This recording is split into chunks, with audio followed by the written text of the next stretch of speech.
इस्लाम ना तो आधुनिकीकरण का विरोधी है और ना ही खेल कूद का। इस्लाम उन बातों से दूर रहने की बात करता है जो नैतिकता के खिलाफ हैं।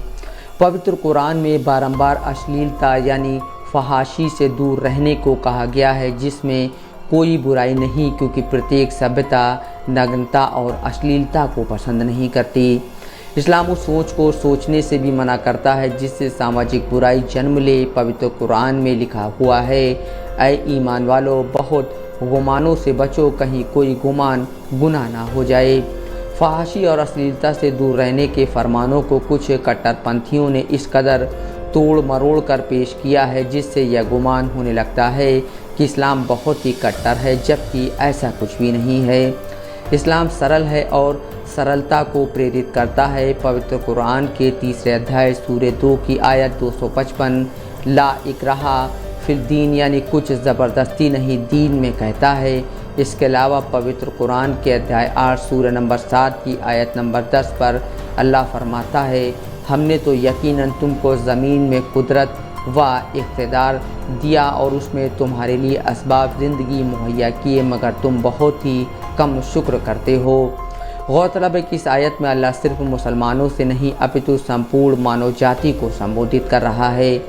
यकीनन इस्लाम बेहयाई और फहाशी का विरोध करता है और हर उस चीज़ से मना करता है जिससे बंदे और माबूद के संपर्क में कमी आए, यानी नमाज से दूर करने वाले अमलियात से बचने को इस्लाम प्रेरित करता है, जिसे पवित्र कुरान में लहब लआब कहा गया है। अक्सर कुछ कट्टरपंथी इसका अनुवाद खेल कूद से कर देते हैं, जो कि गलत है। इस्लाम किसी भी तरह से खेल का विरोधी नहीं है, बल्कि कालांतर में इस्लामी विद्वान उन खेलों को महत्व देते थे जिनसे शारीरिक विकास हो और मनुष्य बलवान हो। घुड़सवारी, तैराकी, कुश्ती, पोलो जैसे खेल इस्लामी शासन प्रशासन में प्रश्रय पाते रहे हैं। फ़न सिपाहीगिरी यानी सैन्य विज्ञान मध्यकाल में इस्लामी शिक्षण व्यवस्था का अभिन्न अंग रहा है। नए नए आविष्कार और ज्ञान को इस्लाम ने सदैव प्रोत्साहित किया है।